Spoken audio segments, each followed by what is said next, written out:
Yaani huwa sipendi kuongelea sana hizi mada za wanaume, sijui wamefanyaje, lakini sasa nipo kwenye awakening yangu ya kujua mambo ya patriarchy system. Kwa hiyo naomba tu nishare na nyie. Hivi kwa nini tumeaminishwa kwamba wanaume huwa hawasamehi cheating? Yaani ile si tumesikia sana kwamba mwanaume ukimsaliti akusamehi. Yaani bora wewe uvumilie, mwanamke uvumilie kusalitiwa. Lakini the minute wewe ukisaliti, mwanaume akusamehi. Yaani hiyo si tumesikia sana. Yaani kwa nini? Kwa sababu sinimwambia nipo kwenye awakening yangu. Najifunza mambo mengi, napata taarifa ya vitu vingi, nakifuatilia historia za zamani.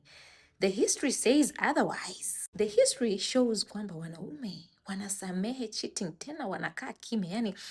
Yani sijui kama ni wanaume sasa hivi au mpaka wa zamani, I don't know, lakini nachojua ni kwamba mwanaume akijua mwanamke wake amesaliti na kabisa alikuwa anampenda na hataki kumpoteza, yaani yuko radhi afe na hiyo siri, watu wasijue, familia isijue, marafiki wasijue, yaani hata kama amelitoa mtoto wa nje, yaani anajua kabisa huyu mtoto sio wa kwangu, mwanamke wangu alihangaika huko akaenda kuzaa mtoto mwingine, familia haitojua, atalea huyo mtoto kwa siri. Na ole wako wewe mwanamke ulionicheat ukaseme kwa familia kwamba umenicheat, hapo ndo ugomvi. Na si mnajua alivyo na ego, yaani anawaza familia yangu, marafiki zangu wajue mwanamke wangu amenisaliti, kazaa nje heri mniue. Kwa hiyo ile tu ego ya kwamba yani familia inanijua mimi mwanaume na nusu, labda ni kaka wa familia, labda ni kijana mzuri wa familia, marafiki zake wanamwona mwamba kabisa. Sasa mwamba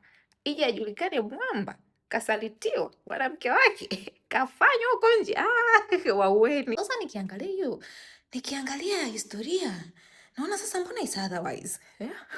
Mbona tunaambiwa wanaume hawasamehi cheating? Mbona kama wanaume wanaishi na kulea watoto ambao sio wao kimya, na hakuna anayejua, wafe na hiyo siri, yaani bora wafe na hiyo siri.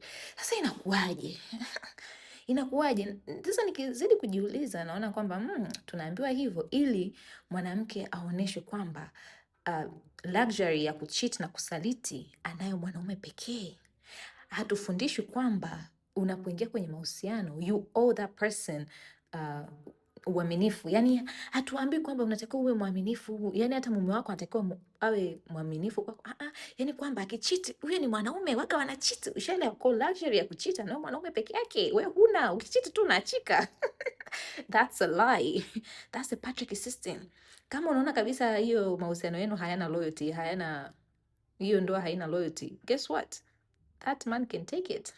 Yeah. That man